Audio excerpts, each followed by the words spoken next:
Good morning and welcome to Aksam Academy. अब तक हमने भारत की स्थिति और विस्तार वाला चैप्टर एक पढ़ा है, फिर दूसरा चैप्टर हमने स्टार्ट किया था। इसके जो फिजिकल डिविजन्स है उसमें एक डिवीजन हमने पढ़ लिया है हिमालय, है ना।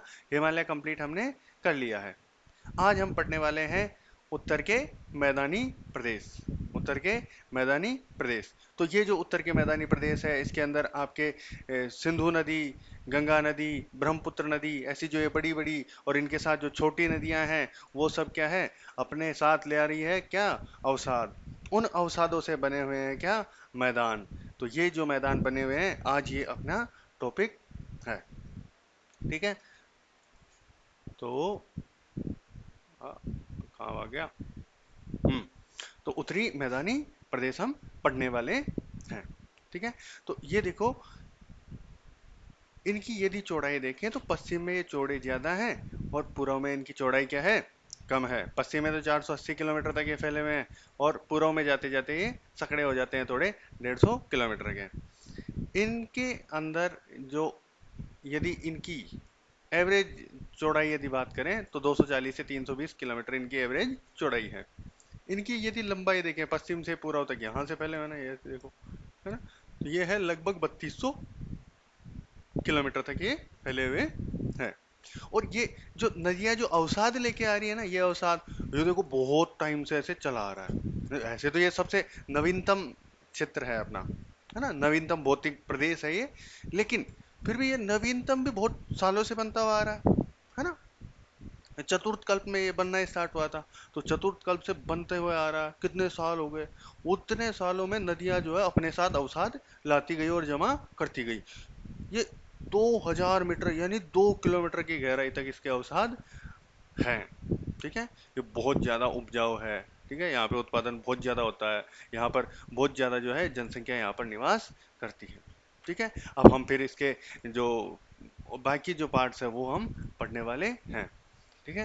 राजस्थान के सतलज के, है ना, और अपने गंगा के मैदान और ब्रह्मपुत्र के मैदान। फिर गंगा के मैदानों के तीनों टाइप में जो तीन भाग जो हैं गंगा के वो पढ़ेंगे। अपर गंगा मैदान, मिडिल गंगा मैदान और लोअर गंगा मैदान। ठीक है। तो ये सारी चीजें हम पढ़ने वाले हैं। और इसी के साथ हम आज जो है बात करेंगे कोस्टल प्लेन्स की, है ना। जो अपना तटीय मैदान जो है उनकी बात भी हम साथ के साथ करेंगे। और कल की जो क्लास होगी उसके अंदर हम प्रायद्वीप पठारी प्रदेश की बात करेंगे। उसमें प्रायद्वीप पठारी प्रदेश और वहाँ की जो पहाड़ है, पहाड़ियाँ हैं, वो सारी चीज़ें भी हम कवर कर लेंगे। ठीक है। बुधवार तक हम पहुंच जाएंगे अपने अपोहा तंत्र की ओर। ठीक है, हम बुधवार को नदियों की बात स्टार्ट कर देंगे। ठीक है। तो आज आपका सोमवार मैं बहुत अच्छा निकालना चाहता हूँ। चलो शुरू करते हैं। तो मैंने आपको मैदानों के बारे में क्या क्या बता दिया है। तो मैंने आपको बताया कि ये नवीनतम भौतिक प्रदेश है ना। इसका निर्माण कब हुआ, चतुर्कल्प में हुआ। ठीक है। किससे बने, नदियों से लाए हुए जो अवसाद है उससे हुए हैं। मैंने ये भी कहा कि ये सबसे बड़ा जलोढ़ मैदान है, किसका, विश्व का। ठीक है, दुनिया का सबसे बड़ा अगर जलोढ़ मैदान है तो वो कहाँ पे है, भारत के अंदर है। उत्तर का जो विशाल मैदान है, इसीलिए तो इसको कहते हैं उत्तर का विशाल मैदान, जो 7 लाख वर्ग किलोमीटर क्षेत्र में फैला हुआ है। ठीक है। इस मैदानी क्षेत्र की चौड़ाई कितनी है, 240 से 320 किलोमीटर। ये एवरेज चौड़ाई है। यदि पश्चिम में पूछे तो कितना है, 480, और पूर्व में पूछे तो कितना है, 150 किलोमीटर में। ठीक है। ये जो जलोढ़ अवसादों का निक्षेपण है वो 2 किलोमीटर की गहराई तक पाया जाता है, ये मैंने आपको बता दिया। ये जो मैदान है वो कैसे हैं, समतल हैं। कैसे हैं, समतल हैं। और इनके अंदर क्या है, धीमा धीमा धीमा ढाल है। तो ऐसे जो आपकी नदियां हैं वो भी तो ऐसे बहती हुई जा रही है ना। नदियों का बहाव वो ढाल के चक्कर में ही तो होता होगा, है ना। तो मंद ढाल है और ये कैसा है, समतल मैदान है। इस मैदानी क्षेत्र की ऊंचाई जो है वो 185 मीटर है। ठीक है। इस मैदानी क्षेत्र की ऊंचाई कितनी है, जो हम समुद्र तल से देखते हैं, 185 मीटर है। ये एवरेज है, कहीं ज्यादा कहीं कम ऐसा हो सकता है। ठीक है। ये मैदानी क्षेत्र कृषि के लिए क्या है, उपयोगी है। तो यहाँ पर बहुत ज्यादा कृषि होगी, बहुत ज्यादा कृषि होगी तो बहुत ज्यादा लोग क्या करेंगे, यहाँ पर निवास करेंगे। ठीक है। इसको 4 भागों में बांटा जाता है। एक तो राजस्थान के मैदान, दूसरा है सतलज के मैदान, तीसरा गंगा के मैदान, चौथा ब्रह्मपुत्र के मैदान। यहाँ तक हम बात कर चुके थे। ठीक है। अब राजस्थान के मैदान, यदि कोई राजस्थान ज्योग्राफी पढ़ता है तो वो तो बहुत अच्छे से इसको डिटेल में पढ़ता है ना, क्योंकि ये राजस्थान ज्योग्राफी में राजस्थान ही तो आ रहा है ना। मैदान वाला एक बहुत लंबा चौड़ा चैप्टर है, बहुत अच्छे से उसके अंदर बात होती है ना। तो जो राजस्थान के मैदान है वो स्टार्ट कहाँ से होते हैं, जो अरावली है ना उसके पश्चिम वाला जो एरिया है उसको ही बोलते हैं राजस्थान के मैदान। उसको क्या बोलते हैं, राजस्थान के मैदान। अभी जो राजस्थान के मैदान है इसको एक 25 सेंटीमीटर की संवर्षा रेखा बनती है, जो करती है इसको डिवाइड दो पार्ट्स में। कितने पार्ट्स में बांटती है, दो पार्ट्स में इसको बांटती है। ठीक है।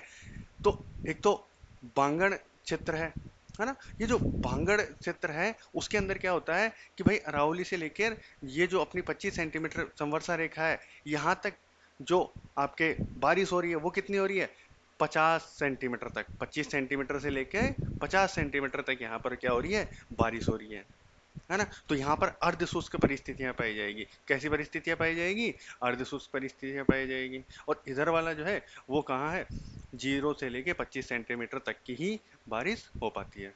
तो यहाँ पर कैसी परिस्थितियां पाई जाएगी, यहाँ पर परिस्थितियां पाई जाएगी शुष्क। कैसी परिस्थितियां पाई जाती है, शुष्क परिस्थितियां पाई जाती है। ठीक है। तो बात कर लेते हैं। और इधर जो झीलें होगी वो कौन सी होगी, लवणीय होगी, है ना। और यहाँ पर एक नदी जो है अजमेर से स्टार्ट होकर इधर जाती है, तो उससे हम इसका ढाल देखते हैं, है ना। तो इसका ढाल कैसे है, आपका देखो इधर की साइड नॉर्थ ईस्ट, ये कौन सा है, नॉर्थ ईस्ट। नॉर्थ ईस्ट से बह के निकल के जा रही है किधर को, साउथ वेस्ट को। ठीक है, दक्षिण पश्चिम की ओर। ठीक है। तो इसकी बात कर लेते हैं। राजस्थान का मैदान अरावली पर्वतमाला के पश्चिम में स्थित है। ठीक है। इस मैदान का जो ढाल है वो उत्तर पूर्व से दक्षिण पश्चिम की ओर है। ठीक है। यहाँ पर नदी कौन सी है, लूणी नदी है। झीलें कैसी पाई जाती है, लवणीय पाई जाती है, जैसे कि सांबर, पंचपदरा, डीडवाना, कुचामन। ठीक है। तो यहाँ पर तीनों ही अलग अलग सॉल्ट के लिए फेमस है ना। अच्छा जी। फिर वर्षा के आधार पर इस मैदानी क्षेत्र को दो भागों में बांटा जाता है, ये बात मैं आपको बता चुका हूँ। राजस्थान बांगर, जो बांगर वाला जो है अरावली से लेके 25 सेंटीमीटर समवर्षा रेखा के बीच में, यहाँ पर 25 से 50 सेंटीमीटर वर्षा प्राप्त होती है, अर्धशुष्क परिस्थितियां पाई जाती है। मरुस्थलीय के अंदर क्या है, 25 सेंटीमीटर समवर्षा रेखा जो कि पश्चिम में स्थित है। 25 सेंटीमीटर से कम वर्षा यहाँ पर प्राप्त होती है। शुष्क मरुस्थलीय परिस्थितियां यहाँ पर पाई जाती है। ठीक है। तो ये थे राजस्थान के मैदान, एक पार्ट हम खत्म कर चुके हैं। दूसरा जो पार्ट है उत्तर के मैदानों का वो है सतलज के मैदान। कौन से मैदान, सतलज के मैदान। तो सतलज के मैदान देखो कहाँ पर पाए जाते हैं, पंजाब और हरियाणा के अंदर ये पाए जाते हैं। ठीक है। इनका भी ढाल किधर से होगा, उत्तर पूर्व से दक्षिण पश्चिम की ओर होगा। ठीक है। अच्छा, यहाँ पर ये जो नदियां हैं इन नदियों के नाम के हिसाब से इन नदियों के बीच का जो क्षेत्र होता है उसको क्या बोलते हैं, दो आब। क्या बोलते हैं उसको, दो आब बोलते हैं। दो आब मतलब दो नदियों के बीच का जो क्षेत्र होता है उसको क्या बोलते हैं, हम दोआब बोलते हैं। तो यहाँ पर रावी और व्यास, रावी से रे और व्यास का बै मान लेते हैं, इसलिए इन दोनों के बीच में जो दोआब है इसको बोलेंगे बारी। क्या बोलते हैं, बारी। याद रह जाएगा क्या, रावी और व्यास के बीच में क्या रहेगा, बारी। और व्यास और सतलज के बीच में जो है, व्यास और सतलज के बीच के अंदर जो दोआब है उसको बोलते हैं बिस्त। उसको क्या बोलते हैं, बिस्त बोलते हैं। ठीक है, बिस्त और बारी याद रह जाएंगे दोनों, है ना। व्यास का तो बी ले लिया और सतलज से सत ले लिया। ठीक है, तो बिस्त। ठीक है। यहाँ पर देखो उत्पादकता बहुत ज्यादा होती है ना। उत्पादकता क्या है, बहुत ज्यादा, मतलब कम क्षेत्र में ज्यादा उत्पादन यहाँ पर प्राप्त किया जाता है। ठीक है। तो सतलज के जो मैदान है उनके अंदर उत्पादकता क्या होती है, बहुत ज्यादा पाई जाती है। ये आपकी सतलज नदी और ये जो घग्गर नदी है, सतलज और घग्गर नदी जो है इनके बीच का जो क्षेत्र है, ये वाला जो क्षेत्र है उसको बोलते हैं मालवा का मैदान। क्या बोलते हैं इसको, मालवा का मैदान। ठीक है। और ये जो यमुना और घग्गर के बीच का जो क्षेत्र है इसको बोलते हैं हरियाणा भिवानी बांगर। इसको क्या बोलते हैं, हरियाणा भिवानी बांगर बोलते हैं। ठीक है। और एक और चीज इसके अंदर हम देखेंगे, चो। कल के मतलब सैटरडे की जो क्लास हुई थी उसके अंदर हमने देखा था चोस। चोस क्या थी, जो मानसून के टाइम पे अस्थायी धाराएं जो बन रही थी वो चोस थी। कहाँ पे बन रही थी, पंजाब और हिमाचल में। तो चो भी कहाँ है, इधर की साइड ही जो अपना शिवालिक श्रेणी है उसी के अंदर बनती हैं। जो भी क्या है उधर ही, ये जो तलहटी है, शिवालिक, ये शिवालिक है अपना, है ना, इसकी जो तलहटी है ना, इसके पास में जो नीचे वाला, तो यहाँ पे जो जमीन है वो कैसी पाई जाती है, उबड़ खाबड़ पाई जाती है। ठीक है। जो बरसात आएगी तो वो चोस से जो अस्थायी धाराएं आएगी वो इसको काट के ले जाएगी। ठीक है। तो ये किससे बनी हुई है, बरसात के जो वो चोस है उससे क्या बन जाती है, चो बन जाती है। और ये आपके क्या बोलते हैं उसको, होशियारपुर के अंदर चो जो है वो ज़्यादा पाए जाते हैं। मेरे ख्याल से सतलज के मैदान में इतनी चीज़ें होगी। चलो हम देख लेते हैं। पंजाब और हरियाणा में ढाल साउथ ईस्ट से साउथ वेस्ट की ओर, नॉर्थ ईस्ट से साउथ वेस्ट की ओर है। सर्वाधिक उत्पादकता है। बारी और बिस्त दोआब मैं आपको बता चुका हूँ, ये बारी है, ये बिस्त है। सतलज और घग्गर नदी के बीच में मालवा का मैदान मैं आपको बता चुका। घग्गर और यमुना के बीच में हरियाणा भिवानी बांगर है ना। जो शिवालिक के पदेन क्षेत्र है वो उबड़ खाबड़ मैदान पाए जाते हैं, स्थानीय भाषा में चो कहते हैं। मुख्य रूप से कहाँ पाए जाते हैं, होशियारपुर के अंदर पाए जाते हैं। ठीक है, यहाँ तक कोई डाउट मेरे हिसाब से नहीं होना चाहिए। इसके अलावा 5 दोआब आपको याद करने पड़ेंगे। 5 दोआब क्या करने पड़ेंगे आपको, याद करने पड़ेंगे। यहाँ पर देखो, ये वाली नदी है, इसका नाम क्या है, सिंधु है। तो इसके पास वाला जो होगा वो होगा सिंधु सागर दोआब। इधर कौन सी नदी है, झेलम है। कौन सी है, झेलम। तो सिंधु और झेलम के बीच में कौन सा है, सिंधु सागर दोआब है। ठीक है। अच्छा, फिर झेलम और चिनाब, झेलम और चिनाब। तो जय का तो ले लेंगे अपन, जय। ठीक है। और च का ले लेंगे छ, तो छाछ, क्या हो जाएगा, छाछ दोआब। देखो, CHA और ये इसका जे, छाछ। वैसे झ आता है, इसमें ज आता है ये। ठीक है। झेलम और चिनाब नदी के बीच क्या आ जाएगा, छाछ आ जाएगा। ठीक है। फिर आपके ये आ गई चिनाब, चिनाब और रावी, चिनाब और रावी। तो च इसका आएगा, रावी का र आएगा, रेचना। क्या है, क्या आ जाएगा, रेचना दोआब। तो चिनाब और रावी के बीच में क्या है, रेचना। बारी और बिस्त मैं आपको बता ही चुका हूँ, यहाँ पर व्यास नदी भी जा रही है ना। तो रावी और व्यास के बीच में तो क्या है, बारी है। रावी और व्यास के बीच में क्या है, बारी। और वे व्यास और सतलज के बीच में क्या है, बिस्त है। ठीक है। तो ये वाली चीजें हम कर चुके हैं। ठीक है। तो ये दोआब आपको ध्यान होने चाहिए भाई, आपसे क्वेश्चन पूछा जा सकता है। उसके बाद आ जाते हैं आपके गंगा के मैदान। कौन से मैदान, गंगा के मैदान। जो गंगा के मैदान है ये कहाँ कहाँ है, उत्तर प्रदेश, बिहार और आपका बंगाल। ठीक है। तो इन जहाँ से गंगा गुजर रही है उधर क्या होंगे, गंगा के मैदान होंगे। ठीक है। गंगा के मैदान भी कहाँ होंगे, वहाँ। तो अब ये जो मैदान है इनमें जैसे गंगा का ढाल होगा वैसे ही इन मैदानों का ढाल होगा भाई। जैसे मैदान का ढाल होगा वैसे ही तो नदी बह रही होगी, है ना। तो इसका ढाल किधर से किधर है, सोचो देखे, ये वाली डायरेक्शन कौन सी है और ये वाली कौन सी है, बताओ। अब आप यहाँ बैठ के तो डायरेक्शन देखोगे नहीं, इंडिया के हिसाब से देखोगे। तो ये वाला कौन सा है, नॉर्थ है। ये कौन सा है, नॉर्थ। और इंडिया के हिसाब से ये कौन सा है, वेस्ट है ना। तो नॉर्थ वेस्ट से किधर को जा रहा है, ये साउथ ईस्ट को। तो उत्तर पश्चिम से दक्षिण पूर्व की ओर इसका ढाल है गंगा के मैदान का। ठीक है। तो इसमें कई बार बच्चे कंफ्यूज हो जाते हैं। बहुत आसान सी चीज है लेकिन आपको नहीं होना है। ठीक है। तो ये ठीक है, यहाँ तक हो गया। अब जो ये गंगा के मैदान है इनको अलग अलग जगह पर अलग अलग नाम से बोला जाता है। जो पश्चिमी उत्तर प्रदेश है उसके अंदर बोलते हैं इसको उत्तर रोहिलखंड। पश्चिमी उत्तर प्रदेश के अंदर क्या बोलते हैं इसको, रोहिलखंड।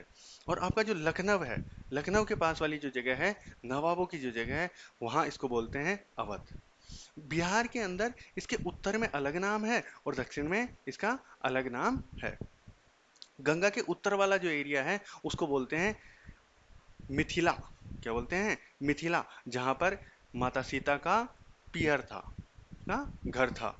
मगध बोलते हैं जो दक्षिणी बिहार वाला जो हिस्सा है ना, वो क्या है, मगध। जहां आपके चंद्रगुप्त मौर्य की राजधानी थी। ठीक है। उसके बाद कोसी और महानंदा नदी के बीच का जो क्षेत्र है उसको बोलते हैं बारी के मैदान। ठीक है। अच्छा, और दामोदर नदी और स्वर्ण रेखा नदी के बीच में जो क्षेत्र है उसको बोलते हैं रार। ठीक है। उसको क्या बोलते हैं, रार। ये देखो, ये ब्रह्मपुत्र आ रही है और ये ब्रह्मपुत्र आकर इसके अंदर मिलती है, ये गंगा यहाँ जाके पद्मा हो जाती है, और ये आपका सुंदरवन डेल्टा। ये नदियों के अंदर हम पढ़ने वाले हैं, ठीक है, इनकी सहायक नदियाँ वगैरह सारा कुछ हम देखेंगे, ठीक है। फिलहाल तो आपको ये ध्यान रखना है कि मैदानों के बारे में हम पढ़ रहे हैं, तो मैदान कहाँ है, किसको कहाँ क्या बोला जाता है, ठीक है। और अपर गंगा हो गया इधर, ये मिडिल, और ये जो लोअर गंगा मैदान हो गए, है ना। तो ये चीजें हम देख ही चुके थे अभी पिछले जो अपना मैप था उसके अंदर, ठीक है। तो ये वाली जो चीजें मैंने आपको बताई, ये समझ में आ गई क्या? चलो ठीक है, देखते हैं देखिए आपको कितनी चीजें समझ में आई है। कहाँ पे है गंगा के मैदान? उत्तर प्रदेश में है, बिहार में, पश्चिम पश्चिम बंगाल के अंदर ये स्थित है। इनका ढाल कहाँ है? उत्तर पश्चिम से दक्षिण पूर्व की ओर है। ये भारत का सबसे बड़ा मैदानी क्षेत्र है। भारत का सबसे बड़ा मैदानी क्षेत्र कौन सा है? गंगा के मैदान वाला। इस मैदान में सर्वाधिक उत्पादकता, उत्पादकता नहीं, इसके अंदर उत्पादन पाया जाता है। क्या पाया जाता है? सर्वाधिक उत्पादन, उत्पादन पाया जाता है ना। सर्वाधिक उत्पादन इस क्षेत्र के अंदर पाया जाता है, जिससे यहाँ पर सर्वाधिक जनसंख्या निवास करती है। सर्वाधिक क्या करती है? जनसंख्या निवास करती है, ठीक है। आगे चलते हैं। ये प्रादेशिक नाम मैं आपको बता ही चुका हूँ। पश्चिमी उत्तर प्रदेश के अंदर रोहिलखंड के नाम से प्रसिद्ध है। लखनऊ के पास अवध का मैदान कहते हैं। बिहार में गंगा को उत्तर में मिथिला और दक्षिण के अंदर क्या बोलते हैं? मगध बोलते हैं। बिहार में कोसी तथा महानंदा के बीच में बारिंद का मैदान बोलते हैं। और पश्चिम बंगाल में दामोदर और स्वर्णरेखा नदी के बीच में इसको क्या बोलते हैं? रार का मैदान बोलते हैं। फिर ऊपरी गंगा के अंदर कौन कौन से आ रहे हैं? जो अपर गंगा है उसमें यूपी और ईस्ट राजस्थान आ रहा है। और मिडिल गंगा जो है, मध्यवर्ती गंगा के मैदान है, उसके अंदर उत्तर प्रदेश और बिहार आ रहा है। निचला गंगा का मैदान है, उसके अंदर क्या आ रहा है? पश्चिमी बंगाल आ रहा है। इसके बाद आता है आपका ब्रह्मपुत्र का मैदान। कौन सा? ब्रह्मपुत्र का मैदान। जो ब्रह्मपुत्र का मैदान है वो कहाँ है? अपने असम के अंदर है, ठीक है। असम में सादिया से लेके धूबरी तक ये 650 किलोमीटर दूरी के अंदर ये फैला हुआ है, ठीक है। ये सकड़ा मैदान है, बहुत ज़्यादा चौड़ा नहीं है, 100 से 150 किलोमीटर इसकी चौड़ाई है, ठीक है। यहाँ पर जो ब्रह्मपुत्र है वो बहुत ज़्यादा ऐसे बाढ़ लेके आती है, ठीक है। इधर से बहुत ज़्यादा बाढ़ लेके आती है। ब्रह्मपुत्र पर ही जो है चाइना एक बांध बना रहा है, सबसे बड़ा है दुनिया का। अगर आपको पता है तो कमेंट करके बताओ, है ना। जी से स्टार्ट होता है नाम, ठीक है। हिंट मैं दे देता हूँ, ठीक है। ओके, तो ये बाढ़ लेके आती है ना। तो यहाँ पर क्या है? चावल की और जूट, जिसे पटसन भी बोलते हैं, उसकी खेती की जाती है, ठीक है। तो यही होगा ब्रह्मपुत्र के अंदर, तो बस इतनी सी बातें होगी। असम में स्थित है। धूबरी से सदिया तक 650 किलोमीटर, ये धूबरी और ये सदिया, ठीक है। सगड़ा मैदान है, चौड़ाई 100 से 150 है। और चावल और जूट पर्सन पर्सन की जो है यहाँ पर खेती की जाती है, ठीक है। अच्छा, अब जो ये मैदान बन रहे हैं, है ना, इन मैदानों के अंदर क्या है? अलग अलग जो क्षेत्र है वहाँ पर इनका अलग अलग नाम भी होता है ना। तो वो नाम हम देखते हैं, ठीक है। तो संरचना के आधार पर मैदानों का वर्गीकरण, है ना, किस तरह से किया जाता है वो हम देखते हैं। देखो, ये जैसे यहाँ से अपना ये प्यारा हिमालय है, हिमालय की ये शिवालिक रेंज, यहाँ से नदियाँ इधर से स्टार्ट हो गई, ऐसे गिरते फिरते आ रही है ना।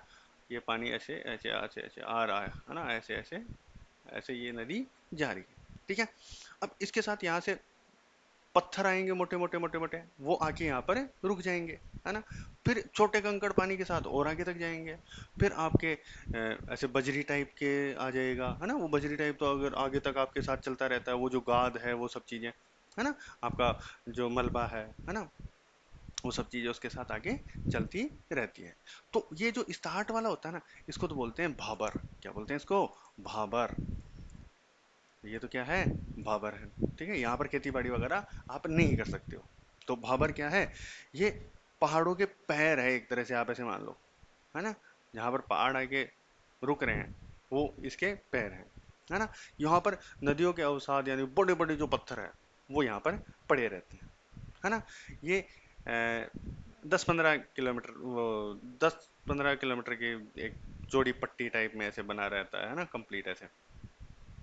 तो यहाँ से नदी निकल रही है, तो आप देखो नदी कहाँ से जा रही है? नीचे से। ऊपर कहाँ है? क्या है? पत्थर। तो नदी यहाँ पर दिखाई नहीं देती, मतलब ये डिसअपियर हो जाती है नदी यहाँ पर, है ना। तो यहाँ पर खेती वगैरह हो सकती है क्या? पत्थरों में क्या ही उगा लोगे आप? कुछ नहीं उगा सकते, है ना। तो यहाँ पर कुछ नहीं होता। उसके बाद आता है अपना तराई। क्या आता है? तराई। तराई के अंदर क्या है? ये भाबर के आगे आ रहे हैं, और ये क्या आ रहे हैं, छोटे आ रहे हैं थोड़े से कंकर, है ना। तो यहाँ पर नदी जो है वो भी थोड़ी सी आपको दिखाई देने लग जाती है, थोड़ी थोड़ी नदी क्या हो जाती है, दिखाई देने लग जाती है ना। तो पानी का यहाँ पर कोई निश्चित रास्ता तो होता नहीं है, तराई के अंदर क्या है, ऐसे ऐसे ऐसे ऐसे ऐसे कुछ धाराएं दिखाई देती हैं, और बाकी बीच के अंदर क्या होते हैं, वही आपके पत्थर पड़े होते हैं, ठीक है।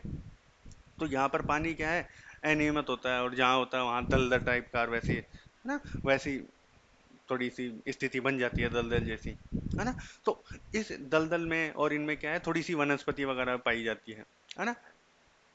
वनस्पति होगी तो जैव विविधता वहां पर होगी ही होगी, है ना। तो यहाँ पर जो आपका पंजाब उत्तर प्रदेश है, तो इधर क्या है, खेती वगैरह भी इधर की जाती है, जो तराई क्षेत्र है उसके अंदर, ठीक है, यहाँ पर खेती भी की जाती है। फिर आता है खादर और बांगर। क्या आता है, खादर और बांगर। जो बांगर है ना, ये तो होते हैं बाहर, है ना। खादर जो होते हैं वो होते हैं अंदर की साइड, ठीक है। अच्छा, कैसे होते हैं, चलो एक बार मैं इसको रफ कर लेता हूँ। मान लीजिए ये आ रही है कोई नदी, ये आ रही है क्या, नदी। अब देखो बारिश के टाइम पे क्या होगा, इसके साथ ये थोड़ी सी ऐसे फैल के आएगी ना, थोड़ी सी बाहर से भी आएगी, मतलब पानी की मात्रा ज्यादा रहेगी बारिश में, है ना। बारिश में पानी की मात्रा क्या रहेगी, ज्यादा रहेगी। अब ये क्या लेके आ रही है अपने साथ, अवसाद लेके आ रही है। क्या लेके आ रही है, अवसाद लेकर आ रही है। ये अवसाद लेकर आ रही है भाई, ये अवसाद लेकर आ गई, है ना। और ये आ गए आपके अवसाद, क्या आ गए, अवसाद, है ना। यहाँ पर ये जो पुरानी मिट्टी है ना, यहाँ पर जहाँ पर बाढ़ का पानी नहीं पहुंच पा रहा है, ये तो है बांगर। ये क्या है, बांगर। भाई इधर से बाढ़ जा रही है, इधर से जा रही है यहीं तक, ये जो येलो मैंने बनाया है ना, ये वाला, येलो वाला, ये यहाँ तक तो नए जो बाढ़ के साथ जो अवसाद आ रहे हैं वो जा रहे हैं, ये बाढ़ के साथ अवसाद आ रहे हैं, ठीक है, ये वाले आ रहे हैं, है ना। और ये जो पिंक पिंक टाइप मैंने बनाया है, ये वाला लाइट पिंक, है ना। तो ये वाला जो एरिया है, इसके अंदर क्या है, आपके पुराने अवसाद है ना। तो ये है आपके बांगर। क्या है ये, बांगर। इसके अंदर कैल्शियम के पत्थर टाइप के वैसे पाए जाते हैं, है ना, जिसको कंकर बोलते हैं, है ना। पत्थरों को कंकर बोलते हैं ना, छोटे जो पत्थर होते हैं कैल्शियम के, उनको कंकर बोलते हैं, है ना। और पंजाब में इनको बोलते हैं धाया। पंजाब में जो बांगर क्षेत्र होता है उसको क्या बोलते हैं, बांगर को क्या बोलते हैं, धाया बोलते हैं, ठीक है। यहाँ पर उत्पादन अच्छा खासा हो जाता है ना। लेकिन ये जो होते हैं अंदर वाले, ये होते हैं खादर। ये क्या होते हैं, खादर। अब इसके अंदर नए अवसाद आ रहे हैं, फिर आ रहे हैं वो बह के जा रहे हैं पानी के साथ में, है ना। तो ये जो खादर होते हैं ना, इसकी उत्पादकता सबसे ज्यादा होती है। लेकिन देखो, जो बांगर है उसके अंदर तो आप साल भर में खेती कर सकते हो, है ना, बहुत ज्यादा खेती कर सकते हो। लेकिन इधर जो आपका खादर है, ये तो हमेशा तो नहीं होता, क्योंकि जब बाढ़ आ रही है तब तो यहाँ पर आप खेती कर ही नहीं सकते हो, है ना। तो यहाँ पर उत्पादकता भले ही ज्यादा हो, लेकिन उत्पादन कहाँ पे ज्यादा होता है, बांगर क्षेत्र में ज्यादा होता है, ठीक है। ये जो खादर होते हैं ना, इनको पंजाब के अंदर क्या बोलते हैं, बेंट बोलते हैं। इनको क्या बोलते हैं, बेंट बोलते हैं। ये जो आपके खादर है, उनको पंजाब में क्या बोलते हैं, बेंट बोलते हैं, ठीक है। इसके साथ एक और चीज आती है, बूढ़। क्या, बूढ़। जो बूढ़ होता है वो क्या होता है, बूढ़ का मतलब ये है कि ये वाला जो आपका बांगर क्षेत्र है ना, इसके अंदर तेज हवा और पानी से जो ऊपर वाली जो मिट्टी कट के जा रही है ना, तो वो कटेगी तो अपरदन हो जाएगा, है ना। तो यहाँ पर बचेगा क्या, मैं आपको क्या बता रहा था, यहाँ पर कैल्शियम के कंकर होते हैं, है ना। सिर्फ वो कंकर बचेंगे, पथरीली भूमि बचेगी, वो तो उसको क्या बोलेंगे, भूड़। मतलब किसी काम की नहीं है, भूड़, है ना। धूड़ खाई तो भूड़ है ना। धूड़ में तो धूड़ है, भूड़ में क्या है, कंकर पत्थर है, ठीक है। तो ये सारी चीजें हम इसके अंदर जो मैदानों का वर्गीकरण है उसके अंदर पढ़ने वाले हैं, ठीक है। चले गए आगे। सबसे पहले भाबर। तो ये मैं आपको बता चुका हूँ। गिरिपद मतलब जो आपके पहाड़ जहाँ पर खत्म हो रहा है उसके जो पैर हैं एक तरह से, है ना, वहां पर बड़े अवसादों से बने मैदानी भाग को भाबर कहते हैं। चौड़ाई कितनी होती है? 8 से 15 किलोमीटर होती है। यहाँ पर नदी के बड़े अवसाद होते हैं और उसके नीचे क्या होती है, नदी बहती रहती है। तो नदी क्या होती है, अदृश्य हो जाती है ना। ये कृषि के लिए अनुपयोगी होते हैं, कोई उपयोग नहीं है। फिर तराई, भाबर क्या है कि 15 से 30 किलोमीटर चौड़ाई वाले विस्तृत मैदान को तराई कहते हैं। अनियमित जल प्रवाह, मैंने आपको बताया, ऐसे कुछ कुछ कुछ धाराएं आपको दिखाई देगी, है ना, सतह पर दिखाई देने लग जाती है। यहाँ पर गहन वनस्पति और वन्य जीव विविधता पाई जाती है। पंजाब और उत्तर प्रदेश में तराई क्षेत्र में क्या होती है, खेती की जाती है। फिर खादर क्षेत्र जो है, बाढ़ के मैदान में नए जलोढ़ अवसादों से बने मैदान को क्या कहते हैं, खादर कहते हैं, है ना। जब बाढ़ आती है, जब बारिश आ रही है, बारिश के पानी के साथ में जो नए जलोढ़ अवसाद से मैदान जो बन रहे हैं उनको क्या कहते हैं, खादर कहते हैं। पंजाब में इन्हीं को क्या कहते हैं, बेट कहते हैं। ये क्या है, बहुत ज्यादा उपजाऊ मैदान होते हैं, है ना। इनकी सर्वाधिक उत्पादकता होती है ना। लेकिन सर्वाधिक उत्पादन नहीं होता, सर्वाधिक उत्पादकता होती है। बांगर, जो पुराने जलोढ़ अवसादों से बने मैदान को क्या कहते हैं, बांगर कहते हैं। बांगर में क्या होते हैं, कैल्शियम के पिंड पाए जाते हैं, जिनको क्या कहते हैं, कंकर कहते हैं। पंजाब में इन्हीं को क्या कहते हैं, धाया कहते हैं। उपजाऊ मैदान है, सर्वाधिक उत्पादन कहाँ पाया जाता है, बांगर क्षेत्र में पाया जाता है, क्योंकि साल भर आप कुछ ना कुछ यहाँ पर उत्पादन कर रहे हो, है ना। फिर आ जाता है डेल्टा प्रदेश, जो मैंने आपको नहीं समझा।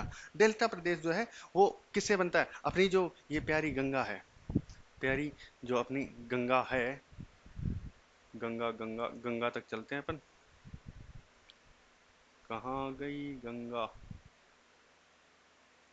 ये है गंगा।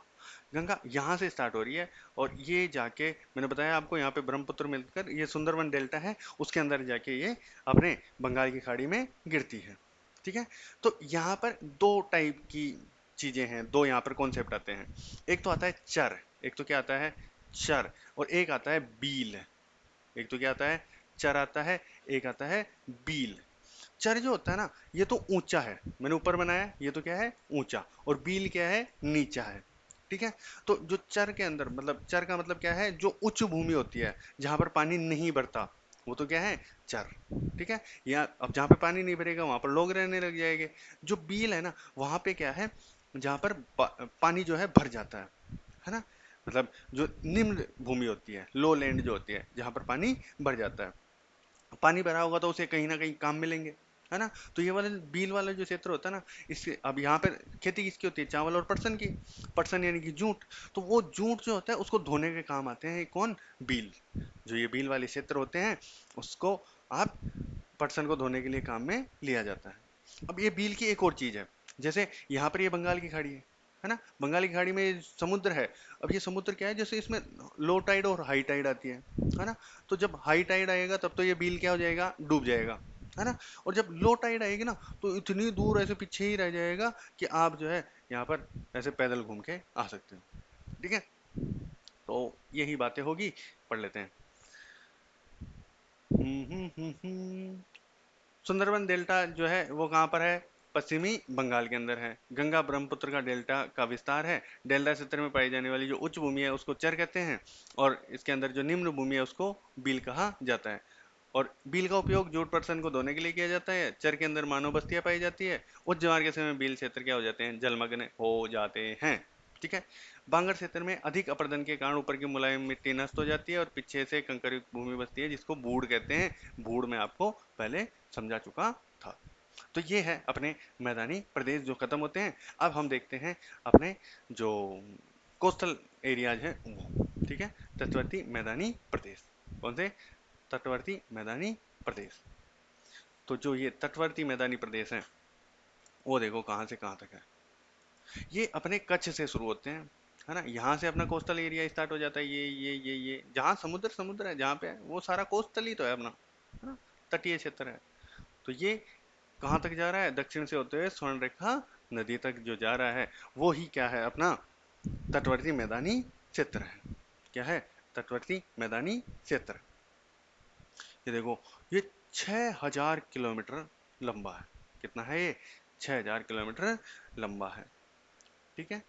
अब इसके अंदर क्या है, जैसे बहुत सारी नदियां आ रही है, इधर से माई नदी जा रही है ना, काफी सारी नदियां जो है इधर से जा रही है, इधर से भी जा रही है ना, फिर इधर गोदावरी, कृष्णा, महानदी, ये सब बहुत सारी नदियां जो है यहाँ पर जाके अपने साथ क्या लेके जाएगी, वो अवसाद लेकर जाएगी। नदियों का तो काम ही क्या है, वो अवसाद लेकर जाएगी। तो ये अवसाद जो है नदी समुद्र में मिलेगी उससे पहले जमीन पे छोड़ेगी, तो उससे क्या बन जाएंगे, मैदानों का निर्माण होगा। उससे क्या होगा, मैदानों का निर्माण होगा।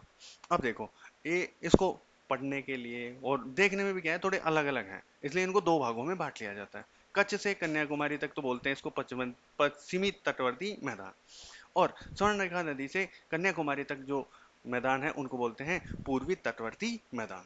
ठीक है, तो इनके कितने भाग हो गए, दो भाग हो गए। जो तटवर्ती मैदान है वो कितने भागों में बांटा गया है, दो भागों में बांटा गया है। ठीक है, तो अब जो ये जो दो भाग है वो हम पढ़ने वाले हैं। उससे पहले दो चीजें हम पढ़ लेते हैं, है ना। एक तो निमंजन तट, क्या, निमंजन तट जो होता है ना। लिखने में थोड़ी सी गड़बड़ हो रही है आजकल, बिना टेब के। अच्छा, जो निमंजन तट होता है वो क्या होता है, जब ऐसे आपकी ये जमीन है और इधर समुद्र है ना, तो जमीन जो है ऐसे, ऐसे जैसे मान लो ये ऐसे नीचे धसी हुई जमीन है ना, और इधर से जो आपका समुद्र है वो ऐसे ऐसे आ रहा है। ऐसे क्या हो रहा है, समुद्र आपका ऐसे आ रहा है ना, ये समुद्र आपका, ये पानी। अब जो समुद्र है, समुद्र में चलते हैं अपने क्या, जहाज चलते हैं, है ना।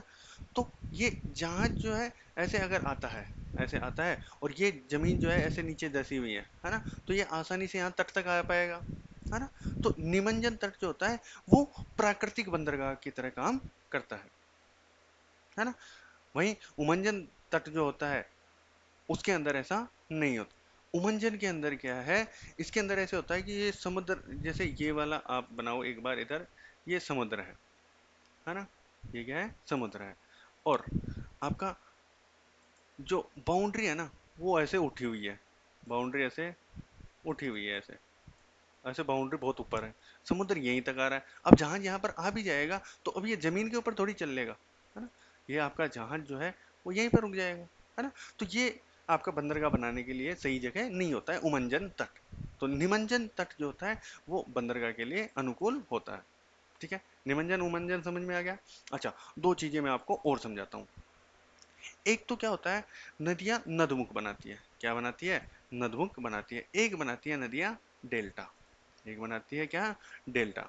जो नदमुख होता है ना उसके अंदर क्या होता है, नदी आ रही है, नदी के साथ आएंगे अवसाद, नदी के साथ क्या आएंगे, अवसाद। वो अवसादों को ऐसे ले जाके ऐसे धड़ाम से इसके अंदर गिरा देगी समुद्र में, है ना, पूरा ऐसे लेके चली गई, ऐसे मुंह खोल के, नदी अपना मुंह खोल के जो है उसके अंदर गिर रही है, वो क्या बन गया, आपका नदमुख बन गया।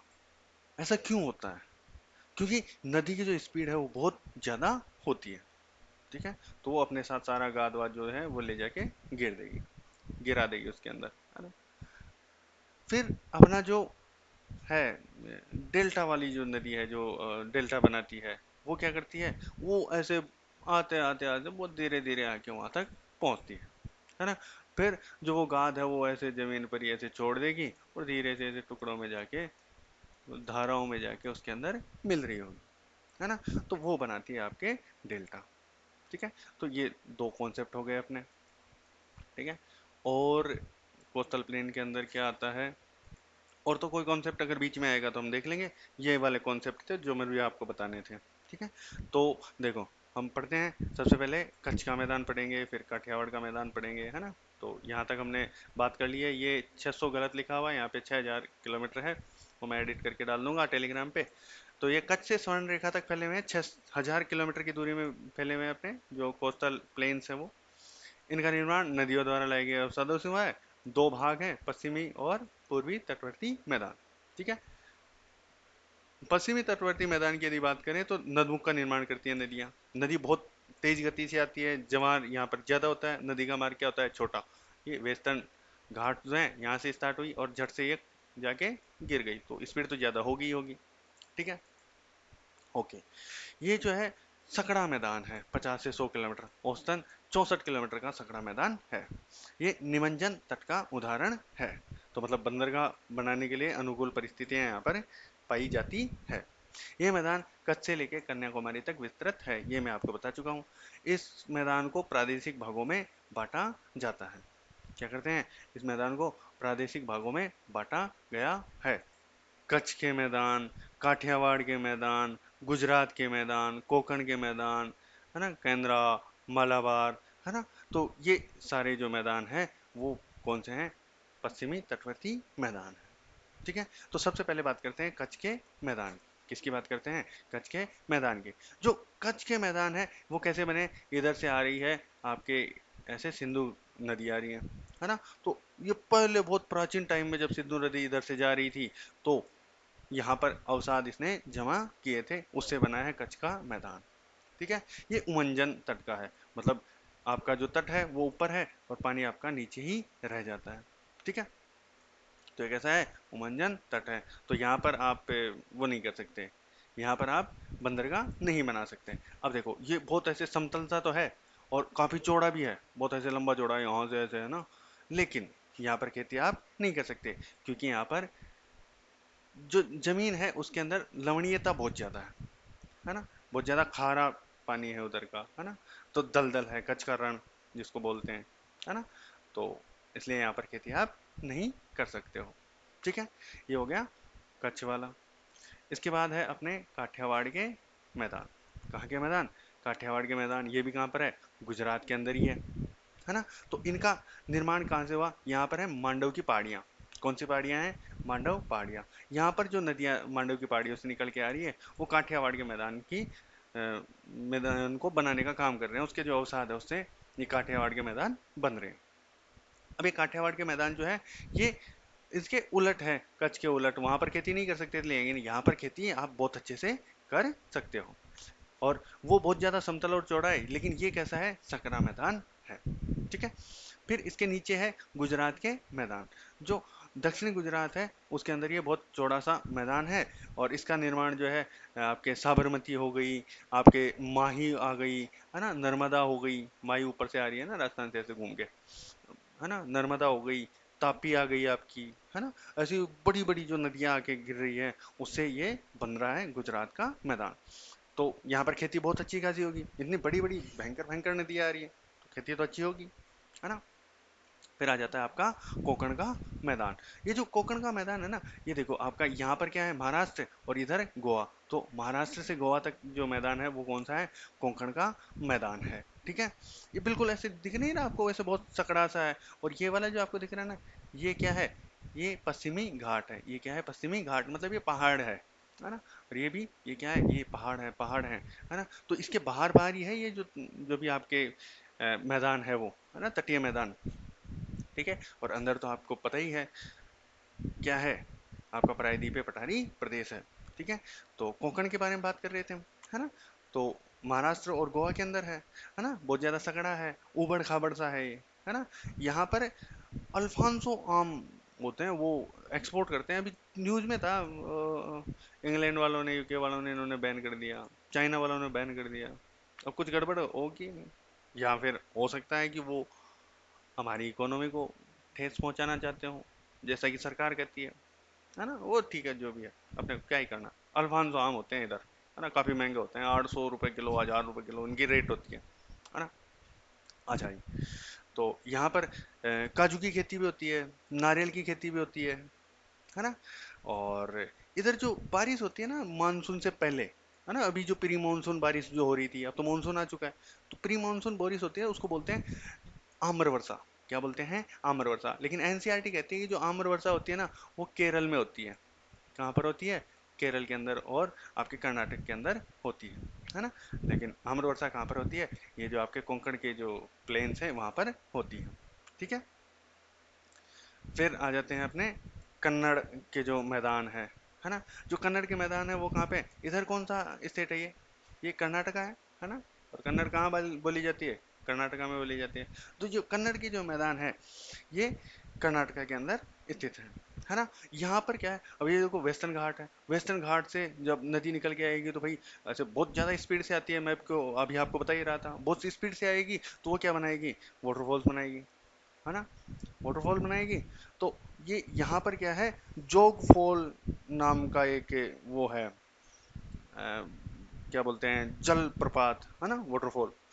तो उसका और भी नाम है, उसके महात्मा गांधी भी बोलते हैं उसको, जोग फॉल को और क्या बोलते हैं, महात्मा गांधी वाटरफॉल भी बोलते हैं, और गेरोसोपा जलप्रपात भी उसको बोला जाता है ना। तो ऐसे वो भी हैं, यहाँ पर जलप्रपात भी हैं बहुत तगड़े वाले, है ना। और यहाँ पर जो बारिश होती है ना, मानसून से पहले, है ना, बारिश ऐसे मानसून वाली तो बारिश ही होती है, मानसून की बारिश होती है, लेकिन मानसून से पहले जो बारिश होती है उनका कोंकण और कन्नड़, कन्नड़ जो आपके मैदान है उसके अंदर अलग अलग नाम दिए हुए हैं। तो इधर जो बारिश होती है उसको चेरी ब्लॉसम बोलते हैं।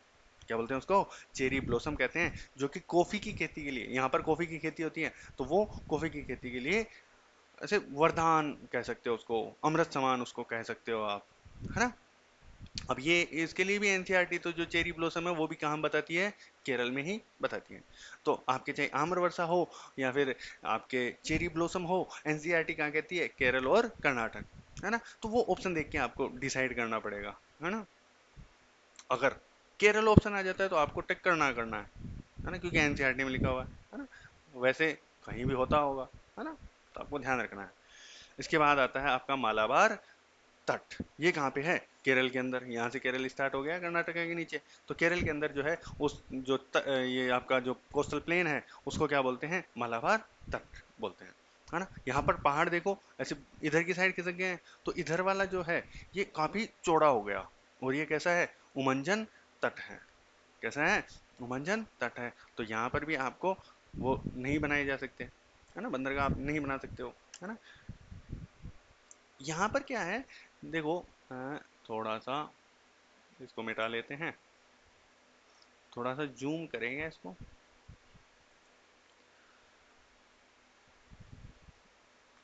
और थोड़ा सा जूम किया जाए।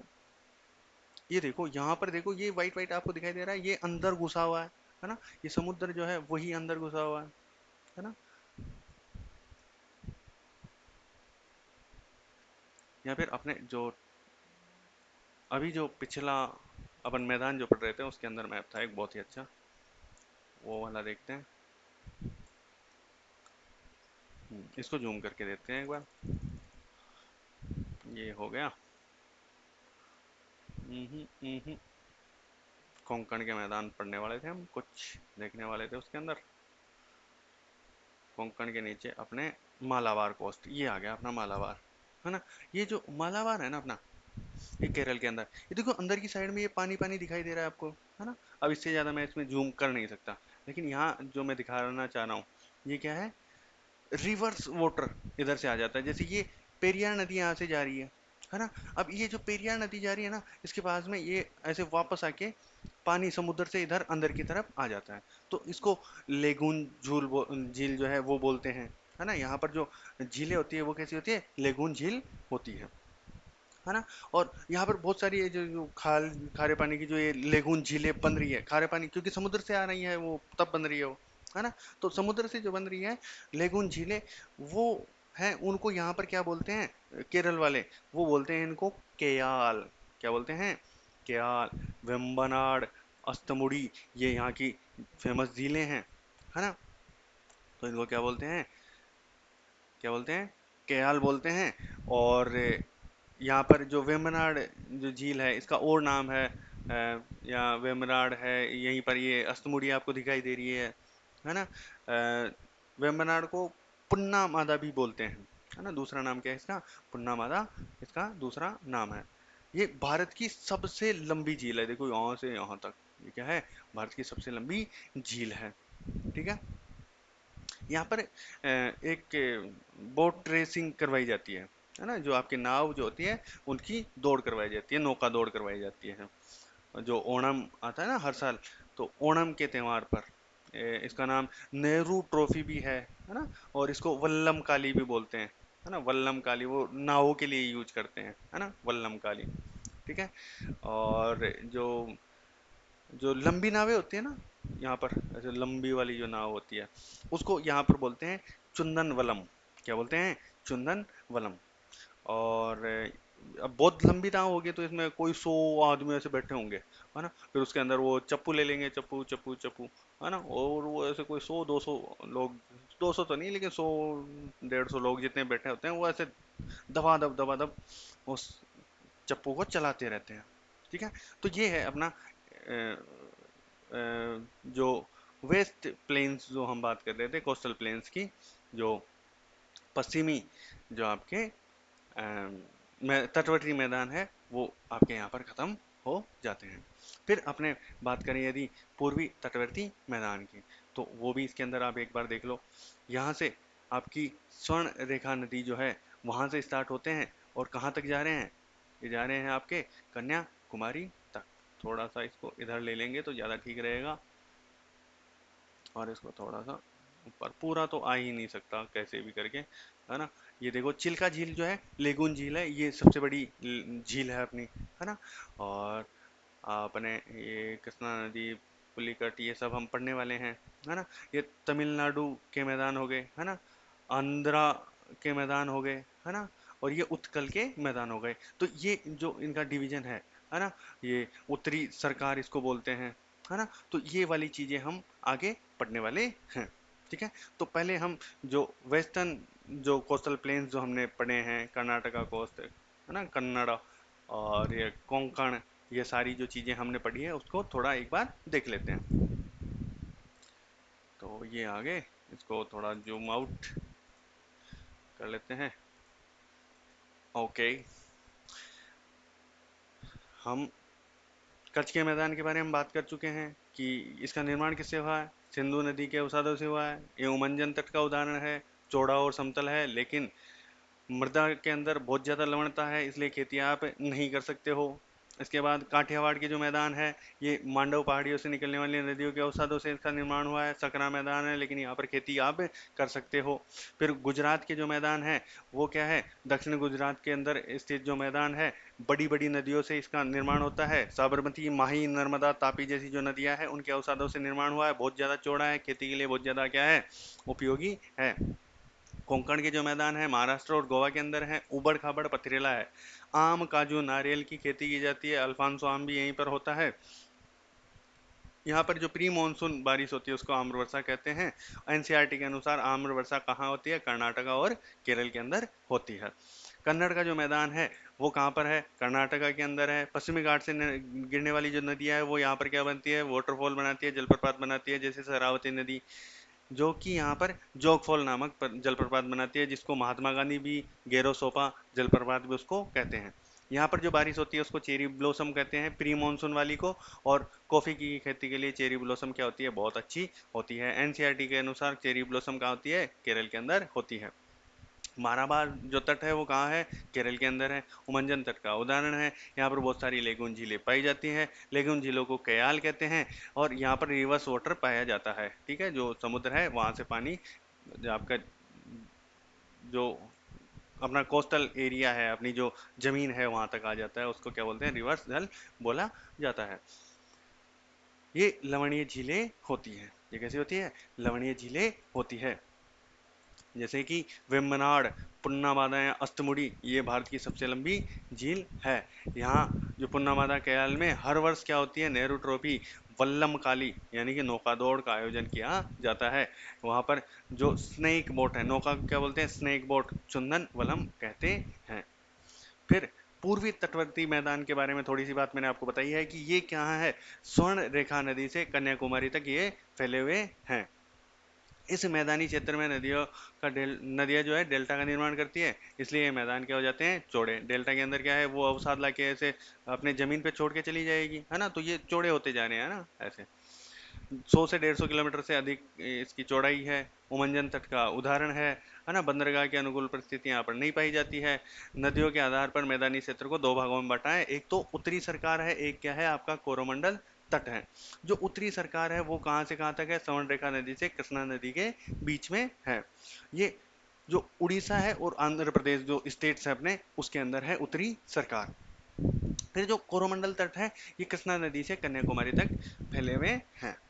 ये आंध्र प्रदेश और तमिलनाडु आपके आ जाते हैं, दोनों स्टेट वहां पर फैले हुए हैं।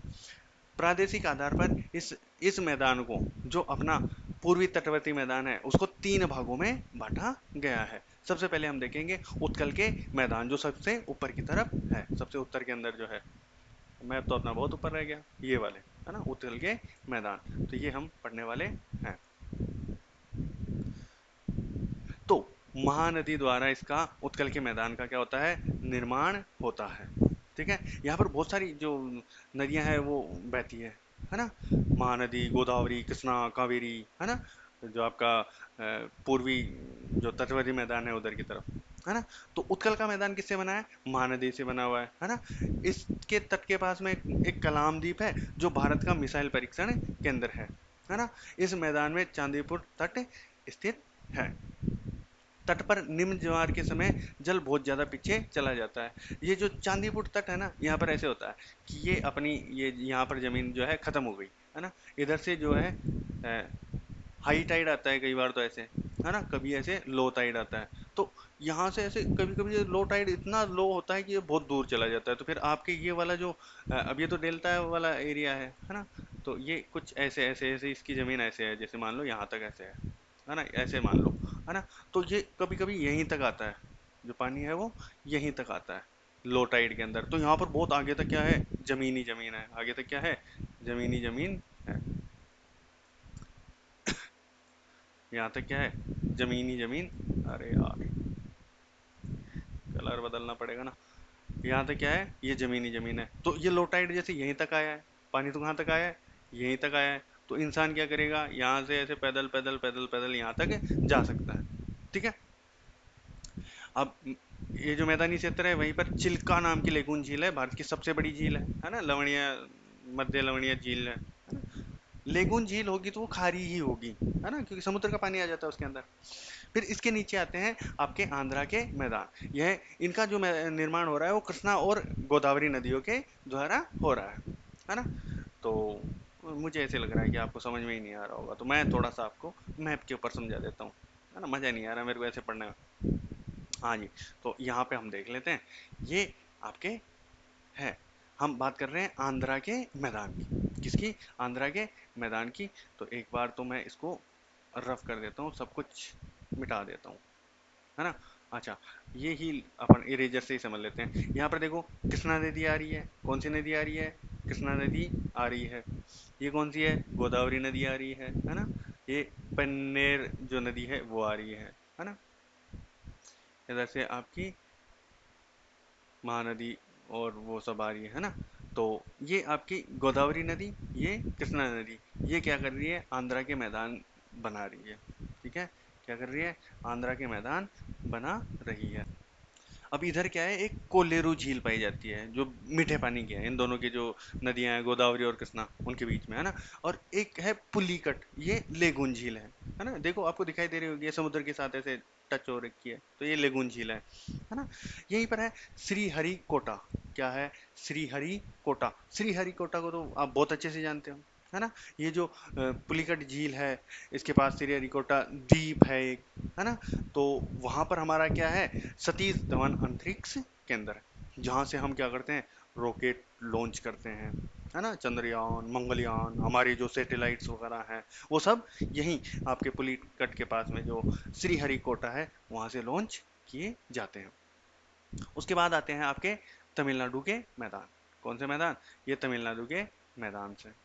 ये जो तमिलनाडु के मैदान है, यहाँ पर कावेरी हो गई, पेन्नियार हो गई, पेल्लार हो गई, वेगई हो गई, है ना, तमिरापरानी, ये काफी सारी जो नदियां हैं, उनको उनके वजह से होती है। कावेरी जो है ना, वो दक्षिण की गंगा उसको कहते हैं, है ना। तो तमिलनाडु के मैदान, कावेरी नदी, और उसकी जे अलावा काफी सारी और पेन्नियार और ये सब नदियां हैं, उनके अवसादों से इसका निर्माण होता है। ठीक है। ये जो है अपने साउथ का अन्न का कटोरा है। ये वाले जो मैदान है, उसको क्या बोलते हैं, साउथ का अन्न का कटोरा। यहाँ पर बहुत ज्यादा अनाज उत्पादन होता है, और अनाज में क्या होता है, चावल का उत्पादन होता है ना। इसलिए इसको क्या कहते हैं, दक्षिणी भारत का खाद्यान्न का कटोरा इसको कहते हैं।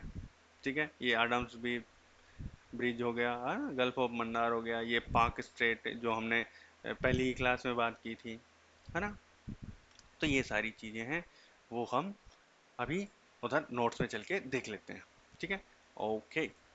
तो आंध्र के जो मैदान है गोदावरी और कृष्णा नदियों से हैं। नदियों के डेल्टा क्षेत्र में कोलेरो नामक मीठे पानी की झील पाई जाती है। इस मैदान के तट पर पुलिकट नामक लेगून झील है, और वहीं पर क्या है अपना श्रीहरिकोटा, है ना, जो सतीश धवन अंतरिक्ष केंद्र है, जहाँ से अपने सैटेलाइट्स वगैरह लॉन्च किए जाते हैं, अपने अंतरिक्ष यान जितने भी हैं वो लॉन्च किए जाते हैं, है ना। फिर आते हैं तमिलनाडु के मैदान। मैदान, ये जो तमिलनाडु के मैदान है, इनका निर्माण कावेरी नदी से होता है। यहाँ पर चावल की खेती होती है, इसलिए इसको क्या कहते हैं हम, दक्षिण भारत के खाद्यान्न का कटोरा। अभी देखो 1 घंटा भी नहीं हुआ है, तो हमारे पास एक और ये जो द्वीपीय समूह वाला जो पार्ट था, उसको और हम पढ़ लेते हैं। ठीक है, तो भारत के पास क्या है, दोनों ही साइड में, अपने जो इंडिया है उसके दोनों ही साइड के अंदर क्या है, जूम आउट करो, जूम आउट करो, जूम आउट करो, ओके। हाँ, ये देखो, इधर अपना लक्षद्वीप है और इधर अपना क्या है, अंडमान निकोबार द्वीप। तो दोनों साइड ही अपने पास क्या है, द्वीप है ना। तो एक तरफ तो अंडमान निकोबार द्वीप समूह है, और दूसरी तरफ क्या है, लक्षद्वीप है ना। बंगाल की खाड़ी के अंदर तो क्या है, अंडमान निकोबार द्वीप समूह, और उधर जो अरब सागर है उधर क्या है अपना, लक्षद्वीप है। पहले हम अंडमान निकोबार के बारे में कुछ बातें कर लेते हैं। पहले मैं कोई मैप ढूंढता हूँ, देखे कहाँ पे कहीं पे हो। हाँ, ये रहा मैप। ठीक है, तो जो अंडमान निकोबार है ना, यहाँ पर देखो ऐसे छोटे बड़े कितने सारे द्वीप हैं, है ना। जब इनको अच्छा, मोटे मोटे तौर पर अगर आप देखोगे तो यहाँ पर लगभग 575 है, और छोटे मोटे सारे गिनोगे ना, 836 द्वीप हैं। कितने द्वीप हैं, 836। तो यहाँ पर ज्वालामुखी क्रियाएं बहुत ज़्यादा ऐसे चलती रहती है ना। और विवर्तनिक हलचलें, है ना, जो प्लेटों के अंदर जो हलचल होती है वो यहाँ पर होती रहती है। इनका निर्माण कैसे हुआ, देखो इधर अपना जो भारत के पूर्वी क्षेत्र के अंदर जो म्यांमार है, उधर अराकनियोमा पर्वत है ना। तो इंडो ऑस्ट्रेलियन प्लेट और जो बर्मा प्लेट है, उनके अभिसरण से बना अराकनियोमा पर्वत। अब वो जो है आगे ऐसे नीचे जाके ऐसे छिप गया, है ना, दृश्यहीन हो गया, मतलब दिखता नहीं है, अदृश्य हो गया, है ना। फिर ये जो है उसी की कुछ पीक्स है वो समुद्र के अंदर निकल गई, है ना। तो वही है, जो अराकान योमा जो पर्वत है वो समुद्र के अंदर डूबा हुआ है, और उसका जो बड़ा हुआ हिस्सा है वही क्या है, अंडमान निकोबार द्वीप समूह है।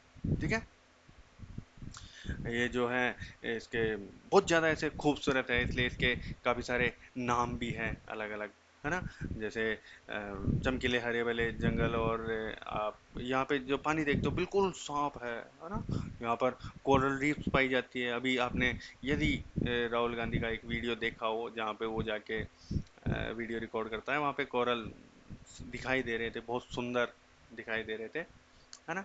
तो इसलिए इसको क्या है, मरकत द्वीप या एमर्ल्ड द्वीप भी कहते हैं। क्या कहते हैं इसलिए, मरकत द्वीप या एमर्ल्ड द्वीप इसको कहते हैं, अंडमान निकोबार को। अब यहाँ पर कैसा माहौल है, यदि आप वो वीडियो देखते हो ना, तो यहाँ पर ऐसे ये क्या है, इधर नीचे से क्या है, काफी थोड़ा सा नीचे भूमध्य रेखा जो जा रही है वो इसके पास में है ना।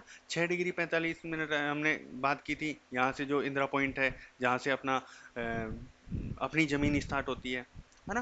तो मतलब 0 डिग्री से वो 6.5 डिग्री का फासला ही तो है। तो ये भूमध्य रेखा के बहुत ज्यादा पास है ना। तो यहाँ पर चारों तरफ समुद्र भी है, तो यहाँ पर बहुत ज्यादा क्या होती है, बारिश होती है। बहुत ज्यादा बारिश होगी तो यहाँ पर बहुत ज्यादा ऐसे सदाबहार वन यहाँ पर पाए जाते हैं, है ना। और ये जो है 36 जो अपने बायोडाइवर्सिटी हॉटस्पॉट है उसके अंदर ये शामिल है ना। तो बहुत ही सुंदर जगह है, जितना हमने वीडियोज में इसको देखा है ना। कभी मौका मिला तो यहाँ पर जरूर जाएंगे, है ना। अगर तब तक ये सुंदर बचा तो, है ना। कुछ लोग धन्ना सेठ अगर इसको ना बर्बाद करें तो, और राजनेता जो है अपने फायदे के लिए ना बर्बाद करे तो। ठीक है, तो अंडमान निकोबार जो है इसके अंदर काफ़ी सारी जो द्वीप हैं, द्वीपों के जो नाम हैं, उन्हीं के हिसाब से यहाँ पर जो जातियाँ हैं, जनजातियाँ जो है एक्चुअली, उनके हिसाब से द्वीपों के कुछ नाम है, कुछ अपने जो सोल्जर्स हैं, अपने शहीद जो हैं, उनके हिसाब से जो द्वीपों के नाम जो हैं वो रखे हुए हैं। तो अंडमान के अंदर नेग्रीटो प्रजाति पाई जाती है ना, जरावा बोलते हैं उसको, ओंग हो गया, अंडमानी है ना, सेंटनलीज है ना, ऐसे काफ़ी सारी जातियाँ। और जो आपके निकोबार हैं, है ना, जो आपके निकोबार जो है उसके अंदर क्या है कि निकोबारी और सोम्पेन जनजातियाँ वहाँ पर पाई जाती है। ठीक है, ये हो गई बातें। हम थोड़ा लक्षद्वीप के बारे में बात करें। ये है अपना प्यारा लक्षद्वीप। ये कालीकट बंदरगाह, कोझिकोडे जिसको बोलते हैं, कालीकट बंदरगाह जहाँ से आए थे राक्षस, है ना, ये कोची, है ना। तो यहाँ से आप जा सकते हो आप लक्षद्वीप की तरफ, है ना, ये मिनिकोई, है ना, वगैरह वगैरह। तो ये भी क्या है, ऐसे अंडमान निकोबार की तरह को डूबा हुआ पहाड़ है क्या? नहीं, यहाँ पर 36 जो है कोरल, जो परवाल भित्तियाँ होती है ना, उनसे बने हुए द्वीप हैं। और यहाँ पर परवाल क्या होते हैं, जो समुद्र के अंदर जो मूंगा रहते हैं ना, है ना, छोटे छोटे जो जीव हैं, है ना। तो जो छोटे छोटे मूंगा जब मरते हैं तो उनके जो कैल्शियम कार्बोनेट के जो कंकाल है ना, वो एक के ऊपर एक जमा होते रहते हैं, है ना। तो करोड़ों साल के अंदर जमाव इतना ज्यादा हो जाता है कि ऊपर ऐसे टापू से बन जाते हैं, है ना। तो ये है लक्षद्वीप, बहुत ही ज़्यादा सुंदर है, बहुत ज़्यादा। इसके कुछ वीडियोज वगैरह आप देखना लक्षद्वीप के, इतना ज़्यादा सुंदर है, इतना ज़्यादा सुंदर है, क्या ही बताऊँ। साइज में बहुत ज़्यादा छोटा है, 32 वर्ग किलोमीटर के क्षेत्र के अंदर ये फैले हुए हैं, है ना। तो बहुत छोटा है लेकिन बहुत सुंदर है। जो ये कारावती आपको दिखाई दे रहा है, ये है लक्षद्वीप की राजधानी। ठीक है, इसके अंदर जो मेन तो 3 द्वीप है ना। एक तो अपना है एक तो करावती हो गया, एक ये अमीनी हो गया, एक अपना क्या हो गया, मिनिको। ये तीन जो है थोड़े ज़्यादा इम्पोर्टेंट यहाँ के द्वीप हैं।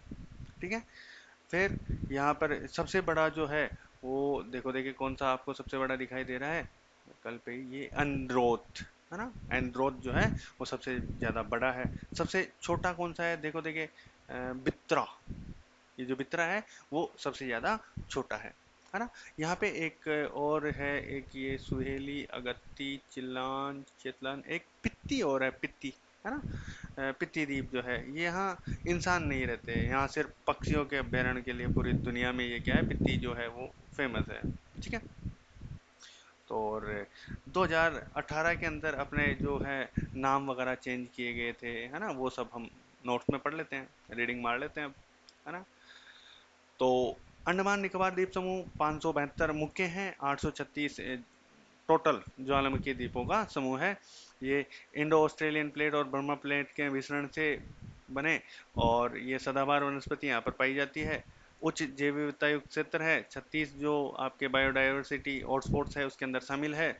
अराकौन न्योमा पर्वत का विस्तार माना जाता है। यहाँ अंडमान निकोबार को मरकत और एमल्ड भी कहते हैं। बहुत सी जनजातियां जैसे निग्रिटो जनजातियां, जरावा, ओंग, अंडमानी, सेंटनलीज, है ना, निकोबार के अंदर मंगोलाइड, निकोबारी और सोम्पेन जनजातियां जो है वो निवास करती है ना। और लक्षद्वीप जो है उसके अंदर 36 प्रवाल द्वीप है, 32 वर्ग किलोमीटर क्षेत्र में ये फैला हुआ है। अमिनी द्वीप, कन्नौर, मिनिकॉय यहाँ के प्रमुख द्वीप है। राजधानी जो है कवारत्ती है। यहाँ सबसे बड़ा द्वीप एंड्रोथ और सबसे छोटा बित्रा है। जो पित्ती द्वीप पक्षियों के लिए विख्यात है। 2018 के अंदर कुछ नाम बदले, रोज द्वीप का सुभाष चंद्र बोस, हवलाक का स्वराज द्वीप, नील का शहीद द्वीप, है ना। यहाँ पर अपना ये वाला जो चैप्टर है वो खत्म होता है। कल की क्लास के हम पढ़ेंगे प्रायद्वीपीय पठारी प्रदेश। देखिए 1 घंटे के अंदर आप कितनी सारी चीज़ें पढ़ सकते हो यदि आप पढ़ना चाहो तो।